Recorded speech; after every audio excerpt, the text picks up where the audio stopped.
Okay. All right, very good. Okay, so I'm Tom Ratliff, and this is Connecticut and our maritime history. So, Put on by the Simsbury Free Library. put on by the Simsbury Free Library. Yes, okay. Very good.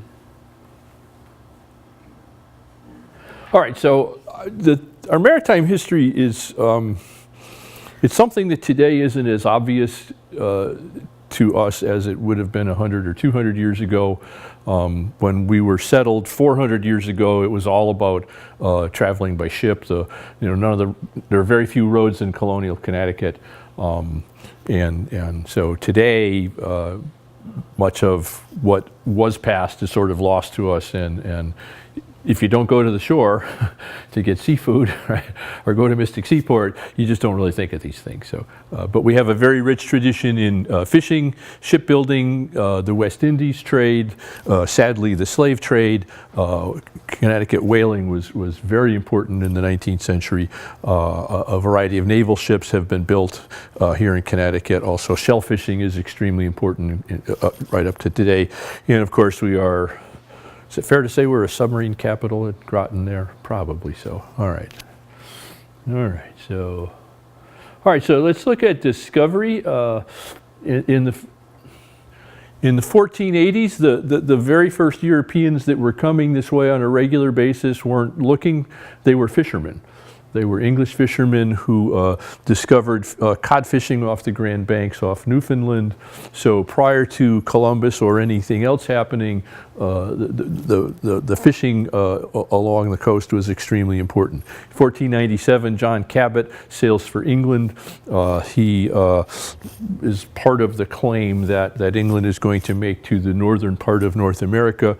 And in 1614, just a little over 400 years ago, Captain John Smith, the Captain John Smith of Virginia, Jamestown, he led an expedition, explored the coast of New England, actually named New England because it reminded him of England. And he also loaded up his ship with cod and went back to England, made a great deal of money. Codfish, yes. And because he had made so much money, he bought himself a country estate and he retired and he didn't bother coming back.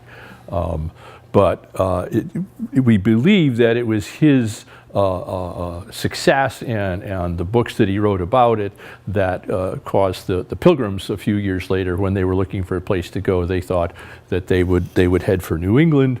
When the English government said, "Where are you going?" They said, "New England." They said, "What are you going to do when you get there?" They said, "Well, we're going to fish." And so they didn't bring a boat, they didn't bring any fishing equipment, and none of them were from maritime communities. So they had no idea how to fish, but they understood that they could, right? And then, of course, that same summer, Adrian Block explores the Long Island Sound. He sails up the Connecticut River, this is a reproduction of the boat that he built. His men didn't want to spend the winter in New Amsterdam. And they were about to mutiny, so he burned their ship, so they couldn't sail back. So in the spring, they built this, is called the Onross. This is only about 70 feet long. This is the ship that they explored Long Island Sound with, which is one thing, but they also sailed back to the Netherlands in it. So we think of ships today, we think of those big container ships, and for a lot of people were sailing around, the Nina, the Pinta, and the Santa Maria all were kind of about that size as well. So, Was Block Island named after him? yes. Well, he named it. Oh. Yeah, sure. See, when you're an explorer, when you find something, you name it after yourself, right? Henry Hudson, the Hudson River was called the North River, the Dutch called it originally, but Hudson was one of the people that, okay, I forgot which button I'm hitting here, okay. All right, so our colonial settlements, here's a map of New England from about 1757. Plymouth, Massachusetts Bay, the Connecticut River colonies in the 1630s, New Haven in 1638, New London in 1646. All of these, they're involved in two activities. One is the fur trade and one is fishing. Here in Connecticut, the fur trade disappears pretty quickly, And while we are involved in fishing in the Sound, it's the good codfish banks are over here. And getting out of the Sound and around Point Judith and up this way was pretty tricky and rather dangerous at times. So where in Massachusetts they had what they called a codfish aristocracy, which were the sort of the first families that made their, well, by today's standards, millions in cod fishing and built their big mansions and all of that. We didn't really have that sort of opportunity there, so our interactions with the sea were rather different. Oh, yes, and we need to appreciate the fact that not just Connecticut, but all of the 13 North American colonies, we were maritime colonies of a maritime nation. In 1775, England had 32 colonies in the New World, and they were all based on maritime, they're based on trade. All right, so our early settlement is we're going to see on the coast and rivers because that's how people are getting here from Europe. It's also the way we get around. There are very few roads, so if you're going to travel up and down the rivers and along the coast, that's really the way to go. So it's water and transport and travel, and all settlements were ports. Oh, there's another one there. Your screen and my screen are different because that looks like there shouldn't be any. No, that's. And because they're all ports, we see shipbuilding everywhere. Now today, the only places we see shipbuilding, well, probably New London, right, with submarines. When you're building a ship that's only 30 or 40 feet long, you can build them in Hartford and Wethersfield and Portland and Essex and places like that. So the smaller ships can be built anywhere. All right, so shipbuilding itself. One of the reasons we could build ships is that we had a lot of the materials that were needed. Hardwood, timber for masts, ribbing and planking on the ships. Tar and pitch would be made from your pine trees. Should be used for caulking, and then iron for chains and anchors. Some of the best iron deposits in the colonies were up in northwestern Connecticut, up there in Salisbury, Canaan, that corner of the state. And also rope. And again, rope, they used to make rope from fiber, right? Today it's all plastic stuff, but all right. All right, so travel, is there another one? I'm going to see. There is, okay.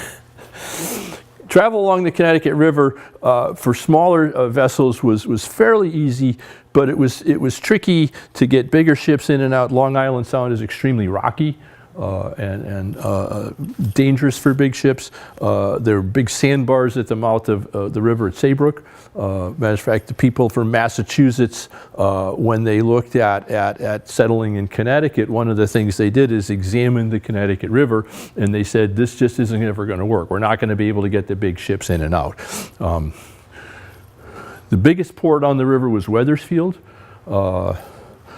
Until there was a hurricane actually in the Great Flood of 1692, and what happened there is the Connecticut River, there was an oxbow, there was a lake, and it washed out, and the Wethersfield Cove used to be where the port was and where the river came through, and after that Wethersfield was no longer really useful for a port. And then in as early as the 1790s they were dredging the river to try to improve traffic, in part because ships were getting bigger. All right, so is there one more again? Oh, I knew it'd go better. All right. So in colonial Connecticut, what we see is most people are farmers. Some people are just living at the subsistence level. People that can are growing a surplus. When you can get any sort of surplus at all, you want to sell it. They're engaging in husbandry, raising cattle, sheep, pigs, and horses.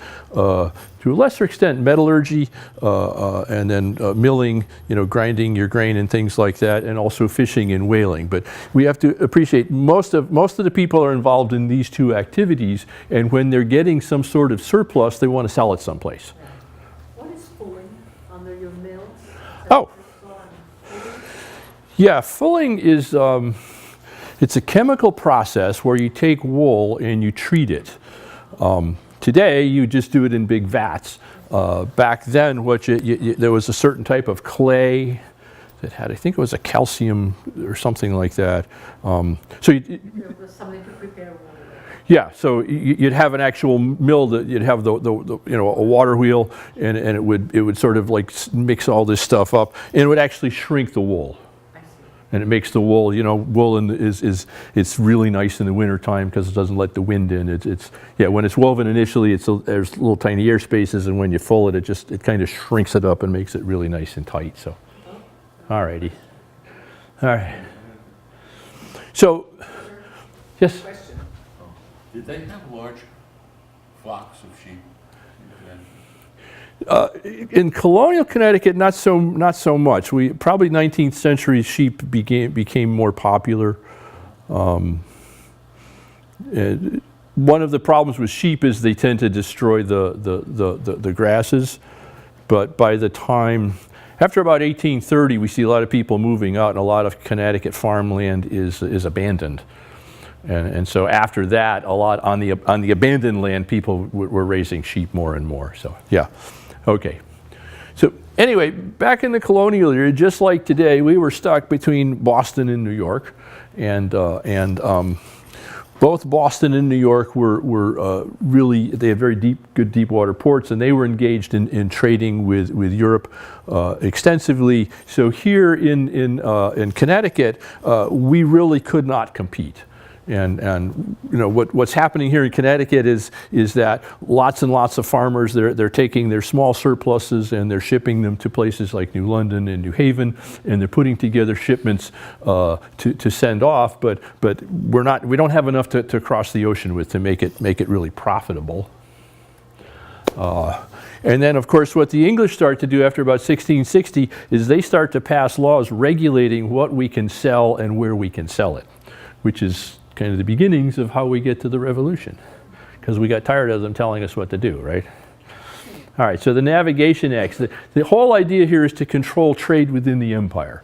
The British wanted to make sure that what we were doing here in the colonies didn't compete with what people were doing at home in England. So one of the very first Navigation Acts, they're going to collect taxes, and by 1660, they pass a ban on importing wheat, fish, or salted meats into England. And the reason for that is that if the English farmers are growing wheat, and then we're growing wheat, and then we're selling our wheat in England, and the market gets glutted, then English farmers, the prices go down, and they suffer, and the British government collects less money in taxes. So they're early on, they're telling us what to do. Yes, sir? Does this cover also into the 17? Yes, yes. Because I've also read that one of the major reasons for those Navigation Acts was to pay for the French and Indian War, which was an extremely, if you look at it Yes. in terms of cost, it was one of the most costly wars in all of history. After the French and Indian War, that's when Parliament started really amping these up. We get the Sugar Act, we get the Stamp Act, we get the Tea Act, and all of that is aimed at the British national debt during the French and Indian War doubled. Yeah, it was huge. Yeah, and so they said, well, the colonies benefited from the war, so we'll tax them so that they'll thank us for, and we didn't like it. Yeah, exactly. Okay. All right, so at any rate, what we're going to do because of the Navigation Acts, because we can't really trade with Europe, is we're going to turn to trade in the West Indies. And West Indies trade during the colonial era is going to be extremely important for us. All right, so let's see. So if we want to trade in Europe, we need large ocean-going vessels, which are harder for us to build. We're going to have to put together large cargoes, which is a small colony. It's hard for us to put together. We need large investment, which means we need lots of investors to put it together. And these are really long journeys. We might be taking one maybe crossing maybe twice a year. And also it's very difficult on the ships. It's very dangerous crossing the ocean. If we want to go to the West Indies, we can use much smaller ships, smaller cargoes. Almost anyone could afford to build a 30-foot vessel and follow the coast and get down to the Indies maybe in 2 or 3 weeks. So it's easier. It's an easier way for smaller business people to operate. Now in the West Indies, they made so much money on sugar that they didn't want to waste their time or their energy or their land on anything else. They didn't grow any food in the West Indies. Wow. They regularly needed animals. They didn't breed any animals at all whatsoever. All they did was grow sugar because sugar was extremely valuable, and you could also turn sugar into molasses, and you could turn molasses into rum, and if sugar was valuable, rum was even more so, right? All right. So what's happening is the West Indies, we're growing vegetables and shipping them down there, timber for houses, animals. We're making barrel staves. Farmers can make individual barrel staves. If they made 20 or 30 barrel staves, they could sell them in New London. Ship's captain would take them down, and that's, they'd make the barrels for their sugar. Coming out of the West Indies was sugar, molasses, and rum, and the coasting vessels were very easy to build. So what happens is the merchants rather quickly become traders. And almost anyone that's engaged that has a store anywhere, sooner or later they have a small ship, and then they have a bigger ship, and then they have several ships. So we have this sort of capital accumulation that's happening over a slow period, a short period, a long period of time, but it's a slow process, but it does build up. Yes? Did New England have competitors? I mean, were there like English people trading in the West Indies? Everybody traded in the West Indies. Okay, so it wasn't just us. No. Well, in the first place, the English, the Dutch, the French, and the Spanish all had colonies. Virtually, this was probably, if there was ever a place where the free market and capitalism reigned supreme, it was here. Because if you have a ship and you're sailing to the Indies and a ship comes by sailing north, you stop and you talk, and they say, well, the Dutch at St. Eustatius are paying the most for horses or for vegetables, and so it was extremely competitive. The British didn't like us trading with other than the British colonies, but after a while the British islands couldn't absorb everything that we had. By the time of the Revolution, they could only take about a third of what we were generating. So. Yes, sir. Did they ever make the rum here? Yes. And that was actually, I've never figured out the economics of it, but I think it was a better deal to buy the molasses and bring it up. But we imported a lot of rum. At one point, New London, Connecticut was the leading importer of rum in the world. And you think of New London today, it's a very small. In both places, both in the island. Yeah.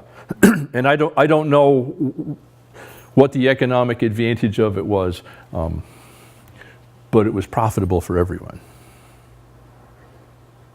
All right, so New London was leading port. Okay, here's another map of the West Indies. Okay, let's shift to the American Revolution. This is the Battle of Nassau in the Bahamas. No? Didn't know about that.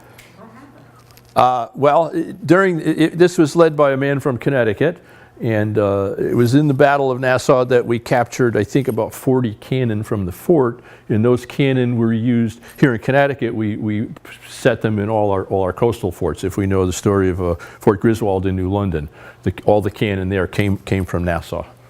So Stonington too? say that again, please. Stonington too? Stonington, yes. Stonington still has their 2 cannon there, don't they? Sure. Basically, we just went and we picked up everything we wanted in the Bahamas. And Yeah. it wasn't being defended. Well, it was a battle, so yeah, but they were overwhelmed. I mean, the nice thing about attacking from the sea is they don't know you're coming, right?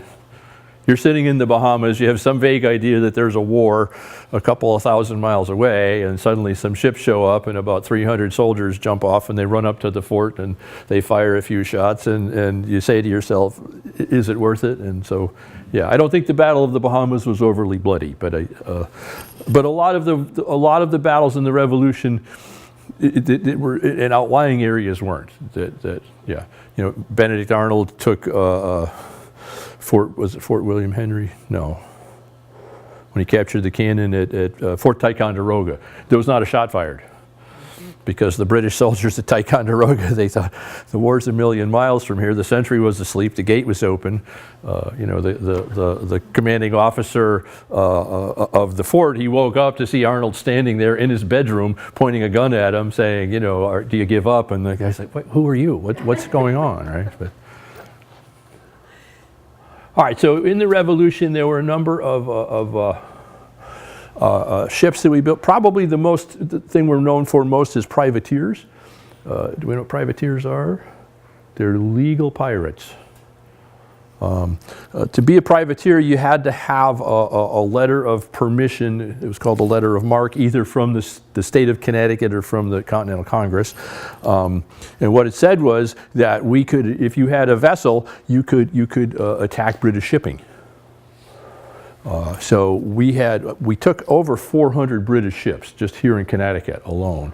And the reason for that is we're so closely located to New York City. During most of the war, the British were based out of New York. They had about 35,000 troops for 8 years. They had 35,000 troops here in the colonies. They had to feed those men. They had to provide weapons and ammunition and gunpowder. And so you had a couple of dozen ships every week coming from England into New York harbor, which is one of the largest harbors in the world. So you have a little, maybe you have a 35 or 40 foot ship, you put a few cannon on it, you sail out, you sit around Sandy Hook, which is just off the New York harbor, and you just wait for some big hulking British ship that's loaded with supplies and has no cannon on it whatsoever. And you pull in front and you fire a couple of shots, you say, do you surrender? And they drop their flag, and you put some men on board the ship and you sail it back to New London, right? And the men on board the ship get a cut. So while we provided some men for our own Navy and for the Continental Navy, probably at least 2/3 of all the Connecticut sailors that served in the war served on privateers because they made a good dollar at it. So we also had our own state navy. We had 13 naval vessels.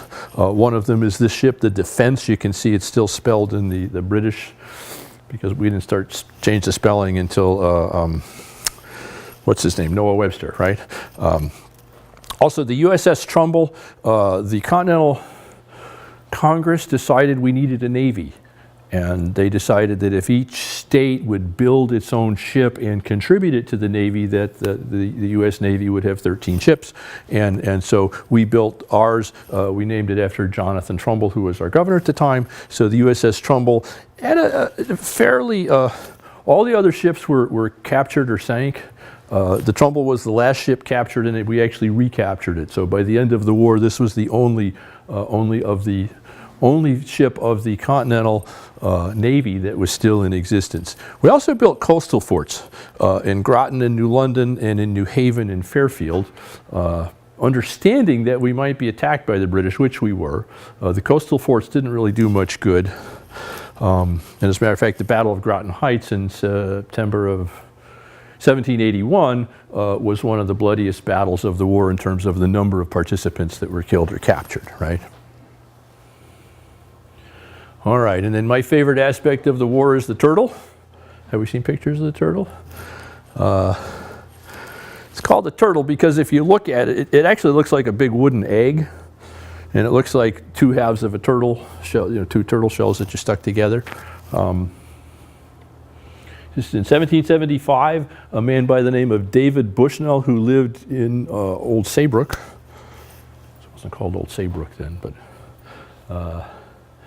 the idea was to create a submarine that could sink British ships in New York Harbor. So what you have here is it's fairly ingenious.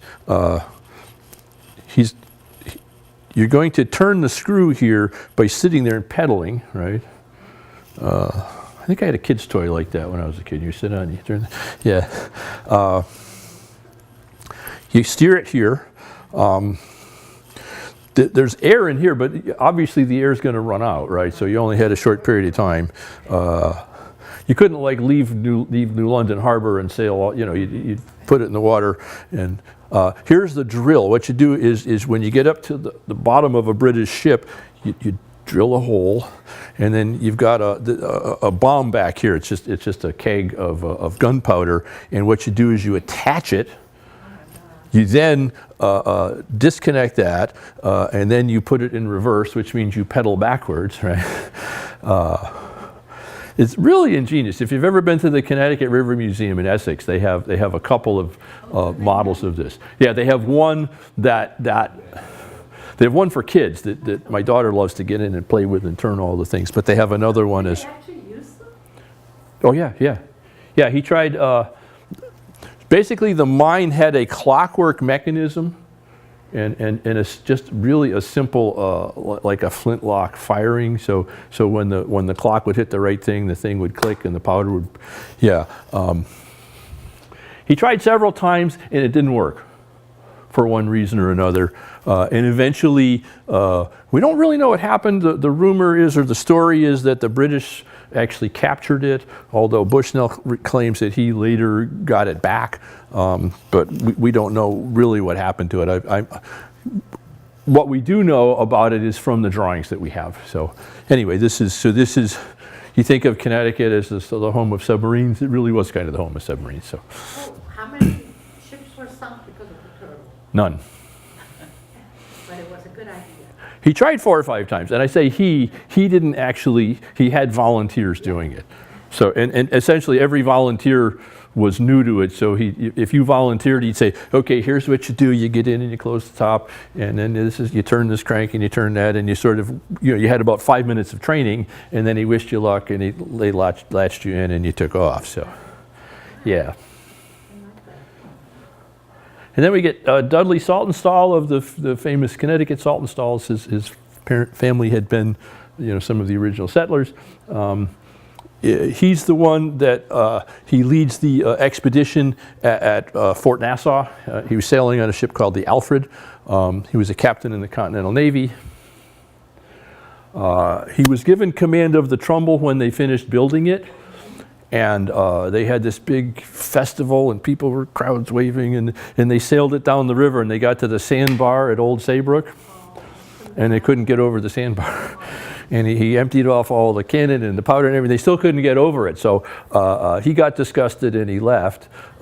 They eventually lightened it up and they got it off the sandbar, but that was, I think, it's one of those things, you don't want to build something in your house and then you can't get it out the door, right? So. And he also, in 1779, he leads the Penobscot Bay expedition. We know Penobscot Bay in Maine. I said before that the British were based largely in New York. They were also up in Canada. A lot of the British ships would go in there and the supplies would come down. At Penobscot Bay in 1778, the built a secondary supply base, so to speak.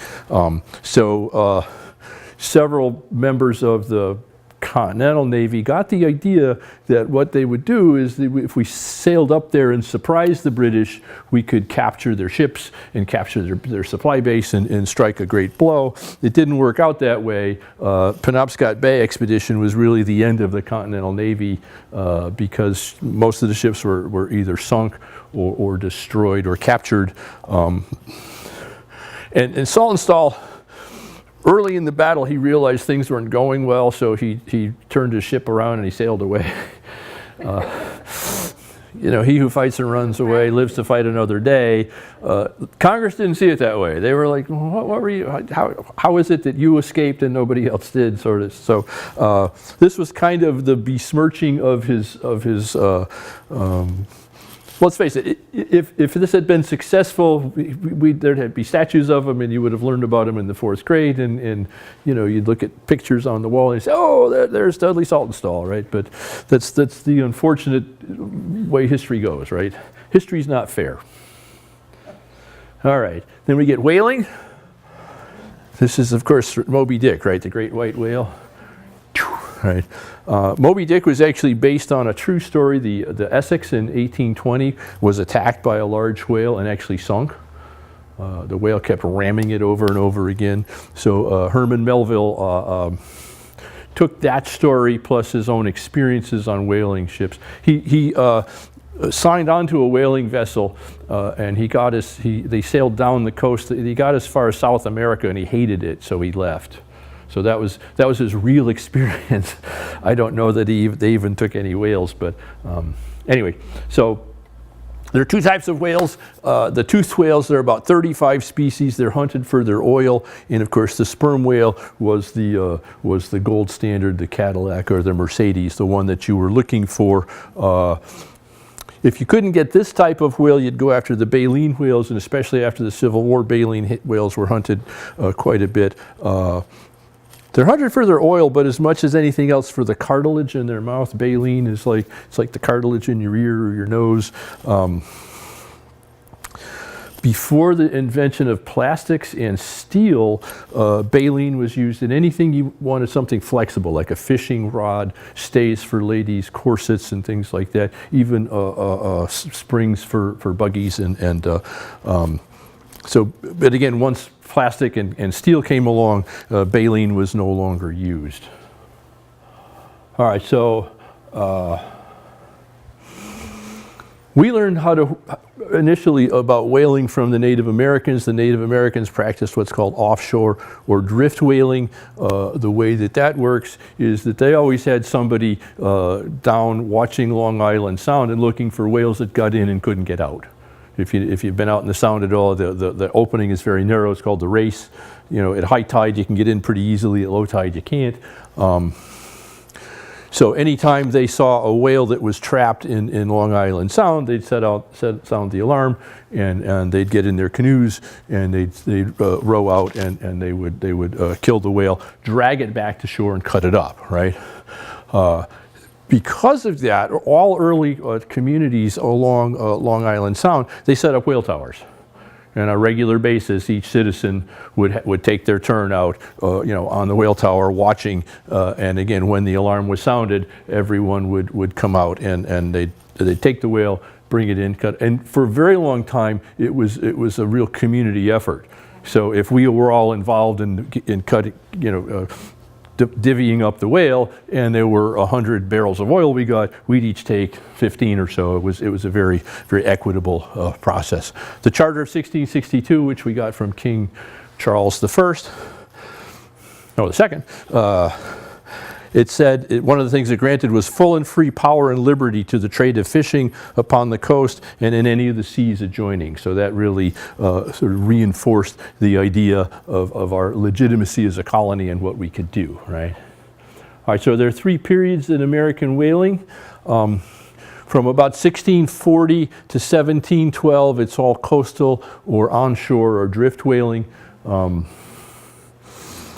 In 1712, a sperm whale was taken off Nantucket.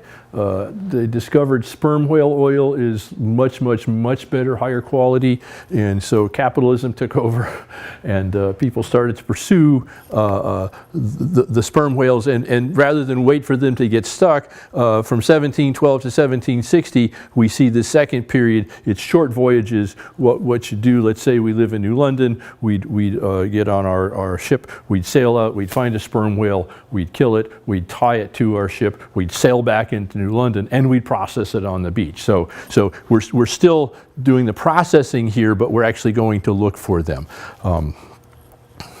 After 1760, because a lot of the whales were either getting smart and not hanging around, or we had killed them off, you had to travel farther to get them. So after 1760, we see the factory ships where the try works, and that's where you boil the whale oil down. Those are actually on board the ships themselves. So, All right, so here's an artist representation of what this coastal or onshore whaling would be like. Here looks like it's a blue whale, and they have all their spades and they're chopping off all the meat.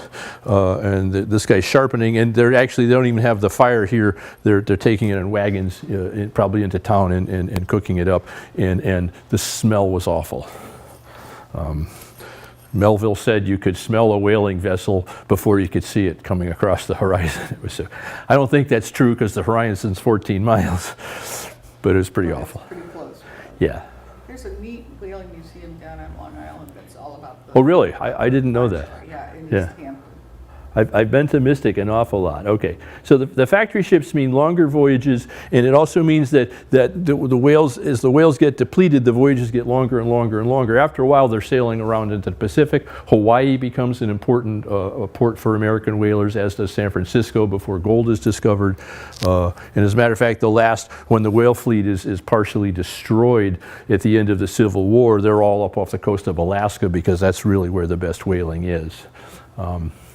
So what's going to happen is that whale oil is going to be graded. You know, today you can pull into the gas station and you can get regular high test. And so the lowest grade was just regular old whale oil. The second grade would be the oil you got from the sperm whale, and then the best stuff was what you got from the head matter. And there's two aspects of that. One is called case oil or spermaceti. That's very, very, very fine oil. This is the sort of oil they used to use it to oil watches and clocks. You make a candle out of case oil. It doesn't smoke and it doesn't smell. It's really a very, very fine product. And then the secondary best oil it's called the junk or the head oil, right? So, which is whaling. There's a sort of a disgusting aspect of all of this, but anyway. All right, so early on, Nantucket becomes the center of American whaling, so much so that the Quakers of Nantucket become some of the wealthiest people in America. At one point, Nantucket is the wealthiest community, and you know, it's not like Newport with big mansions and fancy carriages. It's just a lot of whaling captains, right? They have pretty nice houses, though. Anyway, in 1778, the first sperm whale is killed in the Pacific, and again, this generates this new rush for, you know, everybody wanted to get to where they could find the whales. And by the 1840s, the leading ports for whaling were New Bedford, New London, and Stonington. So whaling becomes a real important aspect in Connecticut. And one of the things that whaling does for us is that there are lots of young men who are born and grow up on farms who might not like farming. It might be they have an older brother that inherits the farm and they don't have many prospects. So going to sea for a lot of young men became a real lure, right? You didn't make a lot of money at sea. You know, fishermen tended to be some of the poorest people, but it's still, and this becomes important because when we get to the Civil War and we talk about the number of Connecticut men that joined the Union Navy, we have a lot of young men that have a lot of experience with sailing ships, and that's extremely important. Excuse me, Yes, sir. was there any foreign competition in the whaling trade, or was it mostly American? For some reason, I don't know why it is, but American whaling, we dominated the world. And you know, a lot of our whale oil we were selling in Europe. And that didn't change much with petroleum, and you know, Rockefeller at one point was selling 90% of the oil in the world. So I heard somewhere that New England was like the Middle East. You know, it was we were in a lot of ways, yes. the world. Yes, for the amount of whale oil that we were processing. London and stuff like Yeah, that. and again, the whale oil, it was used for lamps, right? You know, you all know what hurricane lamps are, right? Yeah, I have to explain that to my 19-year-old college students. I say, they have these sort of glass chimneys. And all right, so this shows the distribution of whales. So here we are, and you know, once this gets whaled out, you know, people are traveling farther and farther and farther. It was not uncommon on a 3-year voyage for a ship to come down here, try their luck here and here and here, and come around, do a lot of whaling here, get over here by Hawaii, take a break, whale in this area, and then sail around and come back. And the vessels, they didn't move. They moved about 2 to 3 miles an hour. kind of about as fast as you walk, right? Because they were these really big hulking vessels. They wanted to be able to carry as much cargo as possible, right? Because if we're on board a whale ship, we're all getting paid by how important our job is. If I'm the captain, I'm probably getting 20 to 25%. If you are a harpoonman, you're probably getting maybe 3 to 5%. If you're just an ordinary sailor, like when Melville signed on, I think he was getting 1/775th of the entire. Yeah, which and I mean some voyages they only yielded $6,000 to $10,000, and if you figured out by the time you didn't have a lot left over. What they would do though is they'd give you a month's pay in advance. So if you signed on today, they'd say, okay, here's your first month's pay. We're leaving in 2 days. So you had 2 days to go out and either buy your mom or your girlfriend something nice or find a bar and just drink as much as you possibly could. So when you were out to sea for 30 days, they had what was called a dead horse ceremony. The dead horse meaning that your debt was now paid and you were now even. So they'd actually there'd be a little festival and they'd sing songs and it was a big deal and you'd say, whoa, today I've paid off that first month's pay and either the hangover or whatever else I spent money on, right? So these are the tri-works. On board the ship. You have a fire going in here. These are giant pots. You can see this is actually on board the ship itself. Now let's think about this. The ship is made of wood.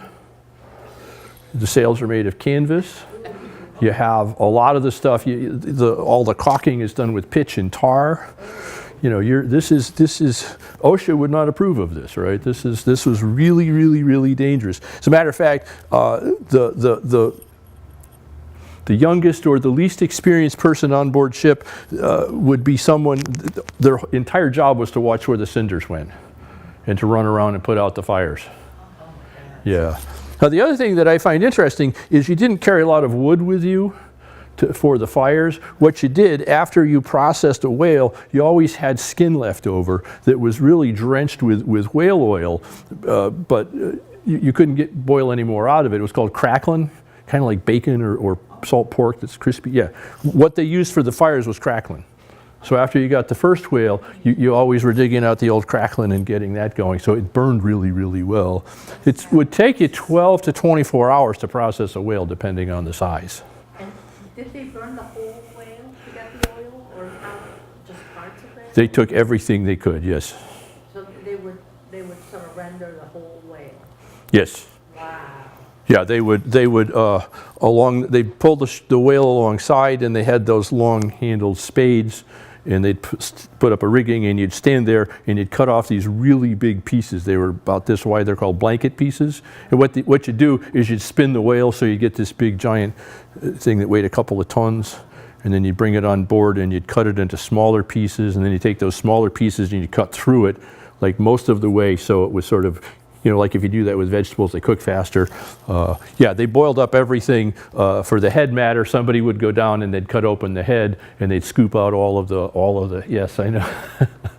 They'd get out the spermaceti, which is why it smelled so bad, right? I mean, this was, and of course the deck is just absolutely slippery with oil. Yeah. Imagine if in your garage you spilled a couple of quarts of motor oil. That's probably what the deck was like. A small whale maybe 30 or 40, a big whale over 100. Essentially, they didn't have a crow's nest, but when you were aloft, they had hoops that you'd stand like. You stand on these little boards, and so they called them the hoops. When you were up there, when you saw a whale, you had to shout, that there was a whale, and then the captain would say, "Where is it?" So you'd have to say, like 3 points off the starboard bow, so everybody looked that way, and then, how far is it? And then as soon as you got close enough to figure it out, the captain wanted to know about how many barrels. Is this worth pursuing? If it's a little 40-barreler and maybe not, but if it's a pod of whales, if there's 3 or 4 and there's some really big whales, then that's yeah. So when did the limit start on whaling? What's that? When did the limits limits of how many they could? I think only after about 1920. By 1920, wooden whaling ships were no longer used. As a matter of fact, the last wooden whaling ship in the world is at Mystic Seaport, the Charles W. Morgan. It's a great treasure that we have here. They started using steam-powered vessels and also using steam winches to pull the whales in. And today they have actually cannon, so you don't have to get down in the whaleboat and get right up close and personal to the whale and stab it with your. But yeah, it's essentially modern technology in the 20th century. We destroyed the fishing grounds, we destroyed whaling, and so it was after that that the governments, national governments, started to put limits on whales. But are some people up, some of the native Eskimo people allowed? They do, yes, they do. Well, you meant for whale. And the Japanese also whale. Their whale meat is considered a delicacy because they don't boil it up for the oil. The Eskimos actually eat the blubber, but it's also, whales are red meat. They're mammals, so I don't know that I'd ever want to go to a restaurant and have a whale steak, but I suppose you could, right? So. You might think What it's are bad. whales used for nowadays? Just food? The Japanese take whales for food, yes. And what, is any part of the whale still being used in Not really. perfumes or whatever? Well, ambergris, I don't know if they still use ambergris. Ambergris it's when a whale gets sick, it sort of regurgitates this stuff, and they actually use it in perfume, which is something I don't understand, but I'm not a chemistry major. So, Makes the scent stronger. what's that? Makes the scent stronger. Oh. You're not into that. You're not into that. No. I have 4 daughters, and luckily my wife has an aversion to perfume and smells of any kind, so none of our, because otherwise with 5 women in the house, I would have to get a gas mask probably, but my wife's nose is so good that we can walk through a store, someone can walk like 2 aisles away and she'll go, "Oh, did you smell it?" I'm like, "What?" But she also can hear if I'm scratching my ear, she's like, "What is that?" And I was like, I keep telling her she's a superhero and she hasn't figured it out yet. So anyway, this is 19th century whaling bark. It's a bark because it has 2 masts that are square rigged with the big sails, and it has this little triangular sail back here, which is called a spanker. The Charles W. Morgan is a bark. Morgan's about 104 feet on deck, and I think it's about 18 feet at the beam, and it had about a crew of about 35. And you'd go to sea for 3 years. It's kind of an unpleasant way to live. Because let's face it, if they could smell you from before they could see you coming over the horizon, what do you think it smelled like on board the ship?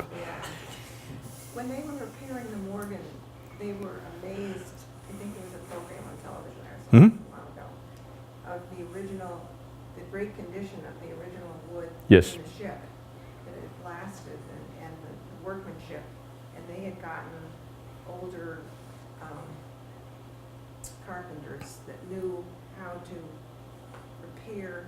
The younger people didn't know how to do it. They Right. had to have to be instructed by the older carpenters or whatever of ships. That's one of the great things they have at the shipyard. They have real craftsmen that know what they're doing. Yeah. But it's amazing that It's built in 1841. wood could last Yeah. that long and be strong. Yeah, and I think probably 80 to 90% of it was original when they started repairing it 5 years ago. So it's, I know over time they put copper on the hull because they discovered originally they put it in the sand so that it wouldn't float, and the worms got in there and started to eat it up. So then they refloated it and they put copper on the bottom. But yeah, what they did in restoring it is really kind of amazing. So. All right, then we get the age of steamboats. Here's another one there. Okay. This is John Fitch's original steamboat from 1787. Fitch was actually from East Windsor, Connecticut, although he tested this in the Delaware River. He tried to get the federal government interested in it, and they thought he was crazy. His steam engine is creating a upward and down motion.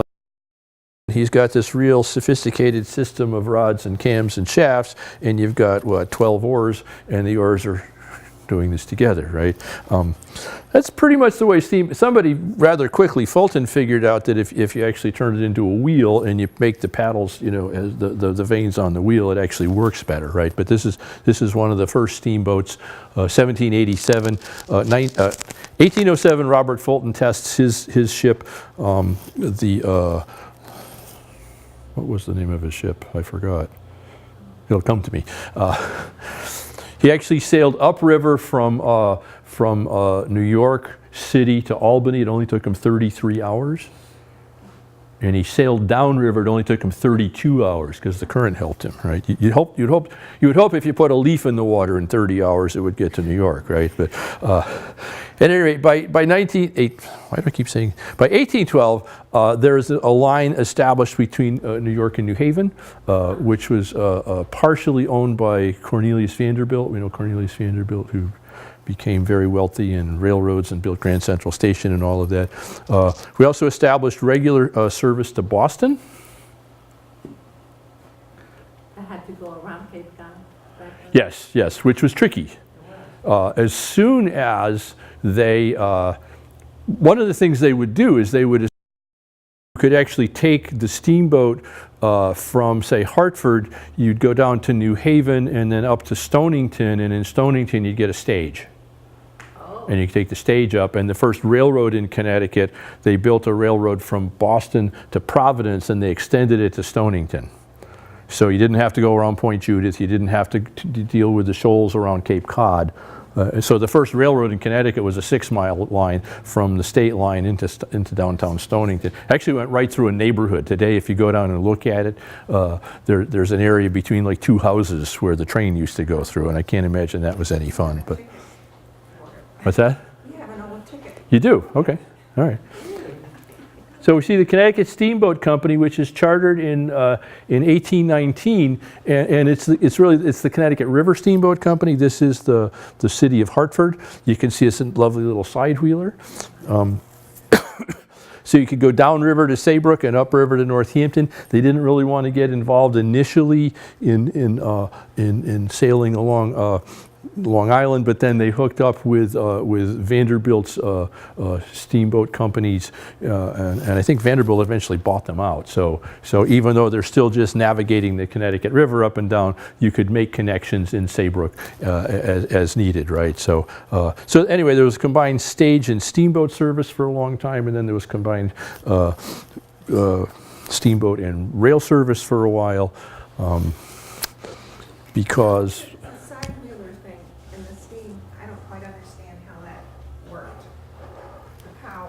oh.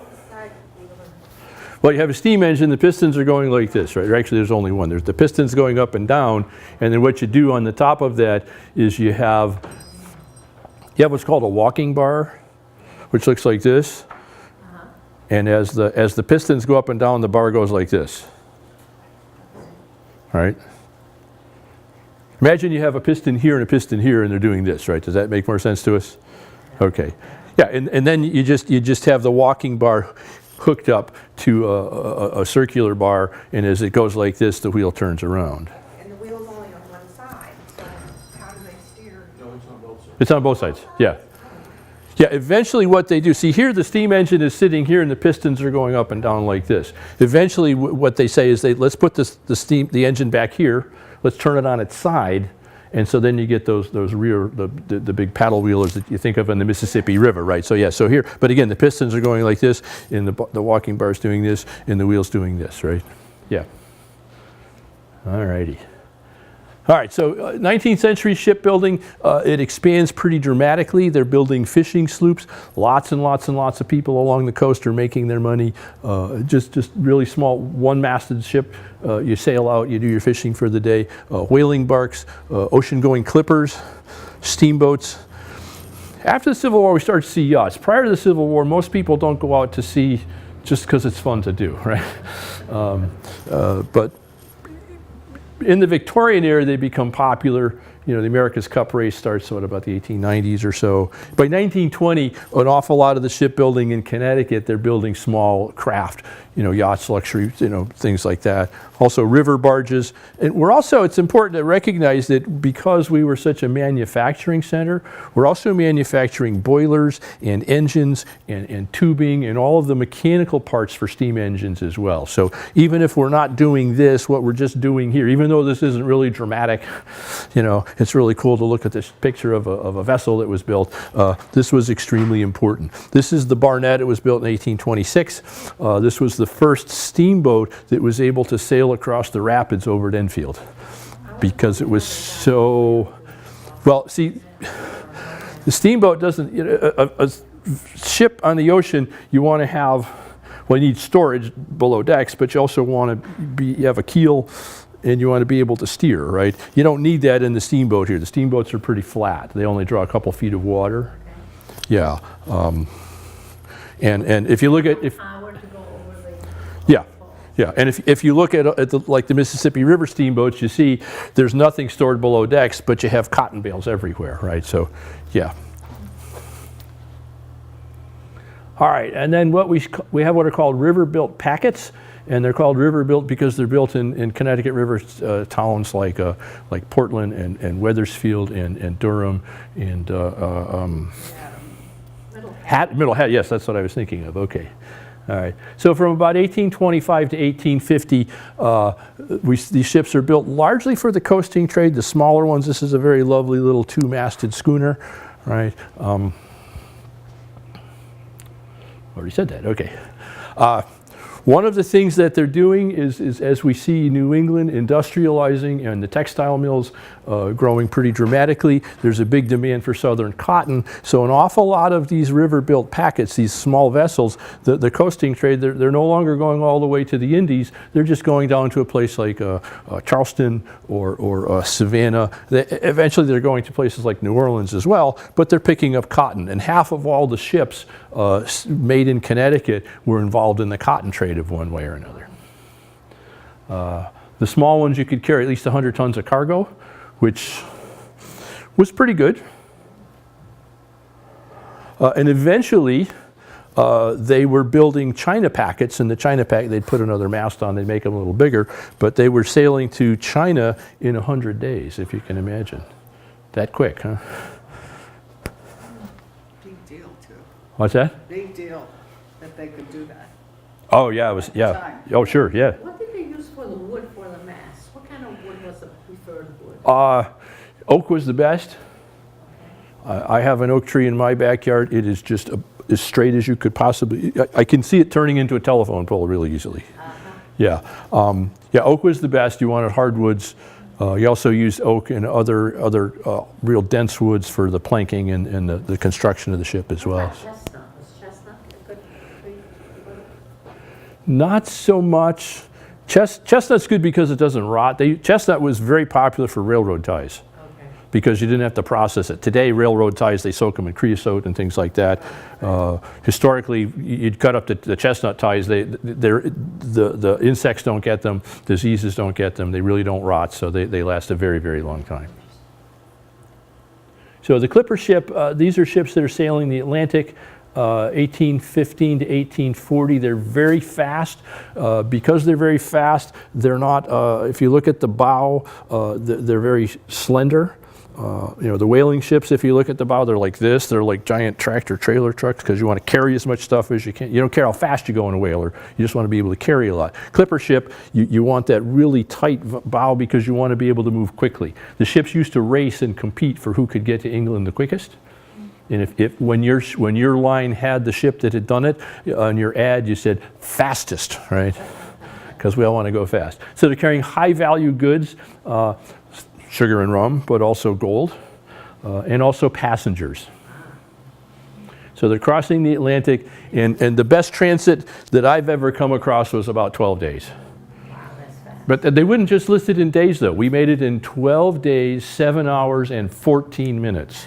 And then someone would say, well, we did it in 12 days, 6 hours and 10 minutes. So it was very, very, very precise. I'm not sure how that mattered, but it was, people like those things. What's that? Salesmanship, Oh, yes, of course, sure. that's all. Yeah. It's like my daughter had to buy a new cell phone because they came out with this new color. And I thought, doesn't her own phone work? Okay, so some of the Connecticut goods that we were able to sell, oops. We were a leading manufacturer of clocks and guns and sewing machines. We know Collinsville, the Collins bladed tools, machetes, axes, hoes, just anything with a blade, they sold it. Hardware, locks, buttons, silverware, all of these things, we were a leading manufacturer. We were the leading manufacturer in the United States of these, all of these items, I think, till about 1920 or 1925. So we had a lot to offer the world. This is the Wheeler and Wilson sewing machine company. This is their little advertisements, actually a little booklet, trying to convince you. We sold a lot of these in Russia. We sold them in Samoa. Well, they didn't use electricity, had a treadle, right? So, and when you got it, you got a book that explained how to take it apart and fix it. So they're very clever marketing. So, all right, and then shellfishing. Long Island used to be the leading supplier of shellfish in the world. This is an ad for, what is it, Fairhaven, Connecticut. Going for the best, right? As early as the 1700s, they started to regulate it because they understood that if the shellfish beds were treated properly, they would come back, and if they weren't, they would be destroyed, right? They still worry about that. They're trying to run a cable under Long Island Sound. Sure. In the 1890s, the largest oyster fleet in the world was based out of New Haven. And New Haven, the oyster people would vacation in Connecticut and go to the oyster houses in New Haven because they get those real fresh oysters, right? About this time, they start actually cultivating oysters. You know, taking the seed oysters and you actually put them in shallow water and you let them grow for a few years, and then you take them and you put them out in the bay, and people actually have farms, right? So today all shellfish are. I have my area, you have your area, and there are about 70,000 acres of these farms in Long Island Sound, and they generate about $30 million a year. And of course, there's always concern about, are we polluting? The funny thing is, though, that the oyster the native oyster died off, and we use the Chesapeake Bay oyster now. So the official shellfish of the state of Connecticut is the Chesapeake Bay oyster, which kind of seems odd to me. That ought to be the Connecticut oyster, right? All right. The Civil War. Probably our greatest contribution during the Civil War was Gideon Welles. Gideon Welles is from Glastonbury. He was Lincoln's Secretary of the Navy. Mystic was an important center of shipbuilding. In Mystic, we built 56 steam-powered vessels, which I think was 5% of the entire output for the Union Navy. This is the USS Galena. It's one of the first ironclad ships. It was one of 3 that were built in Mystic. After this, they decided there was too much of it showing, so they started to build the Monitor class ships, which were lower and had less sticking out. But the Monitor idea was designed by a Connecticut person as well. The Galena was in a horrific battle. I think for 56 hours they shelled it and they couldn't sink it. I wouldn't have wanted to be inside, but I would have been happy that when it was over that I was still there, right? We also contributed a lot of our old ships, especially our old whaling vessels, to the Stone Fleet. The Confederate coastline was about 2,200 miles, and what we decided to do was blockade the entire thing. When the Civil War started, we had 29 ships in the Navy, so it was going to be a real challenge. So what they decided to do was sink as many vessels as they could in the mouths of harbors of Confederate cities. So if you had an old vessel, a whaling ship or something, the Union government would buy it from you. They would load it with stone. They would sail it down someplace like Charleston, and then they'd sink it in the mouth of the harbor, hopefully to block the harbors off. It didn't work very well.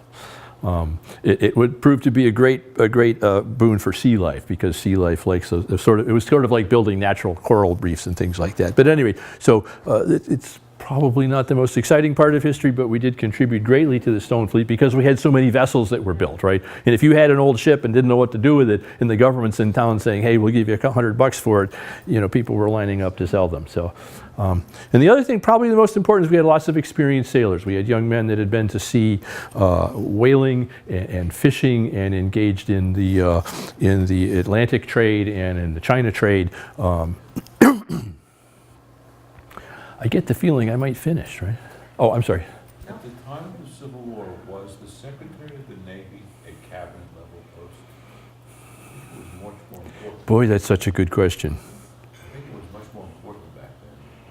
Yes, it was. It was. Yeah. It was definitely cabinet level. Yes, it was. Yeah. Which makes his job much more important. Yeah. Yeah. It was 1947. We get the Pentagon. We get the Department of Defense and the Joint Chiefs and all that. But yeah. No. The Secretary of the Navy was a close personal advisor to the president. Yeah.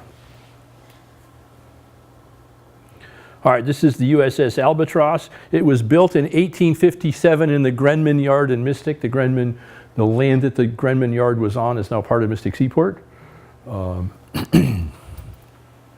For a few years, it was served for packet service between Providence and New York, and then the Civil War started, and the federal government offered to buy it. So in 1861, it was purchased by the Navy. They turned it into a gunboat.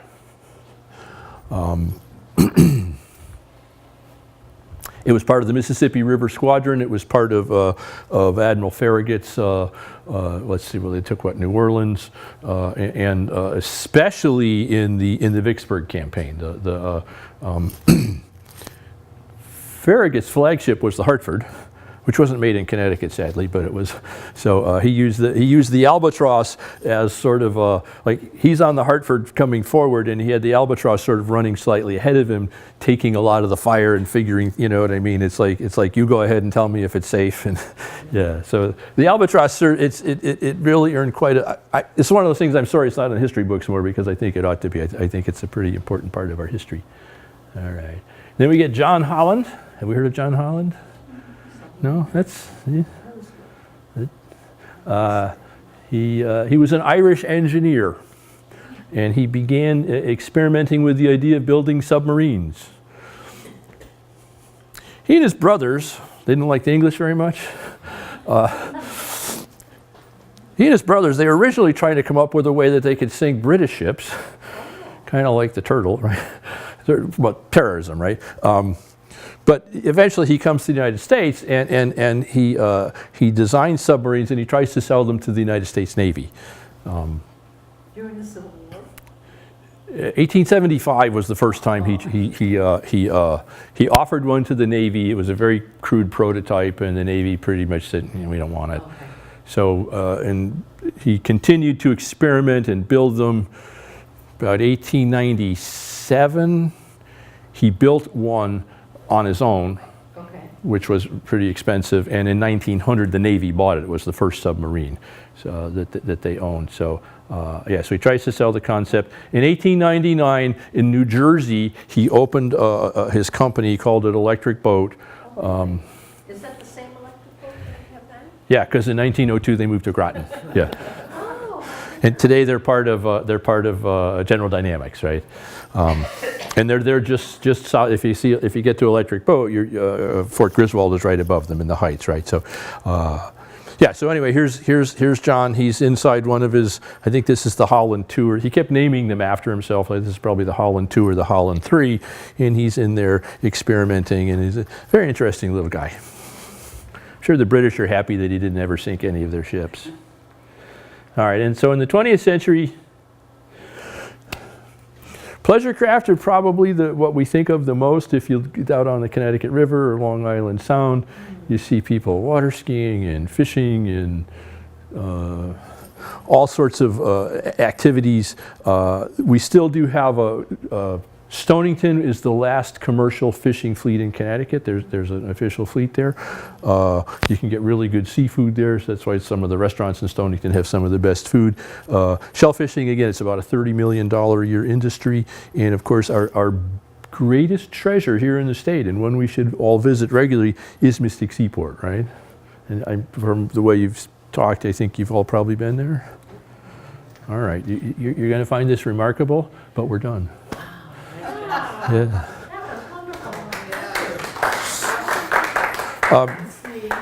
This is the jawbone of a I think it's a blue whale, and you can see this young man. He's probably close to 5 feet tall. So yeah, these are enormous animals. And then this is a little ship in a bottle. Through the centuries, has there been ferry service continually between Long Island and Connecticut? Well, if by continuously you mean most of the time, yes. There were a lot of people, you know. Scheduled ferry, or not, just the service? I don't know that there was scheduled ferry service. I know there is today, Yeah. but I think most of the towns, I think especially Fairfield and New Haven and probably Norwalk, there were men that had boats.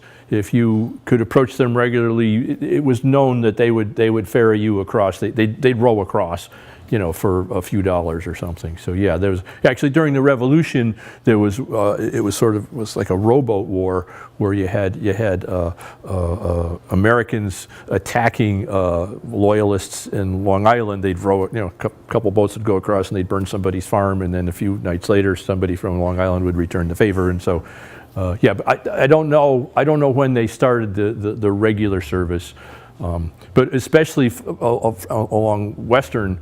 You know, the closer you get to New York, the narrower it is and the easier it is to get across there. So How wide is the Sound of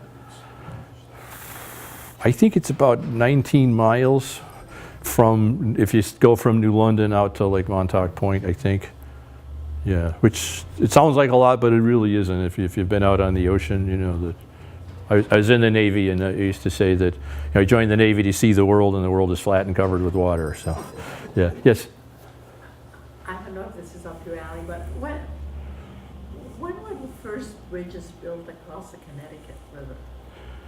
The first real bridges, probably about the bridge building technology about 1870 or so.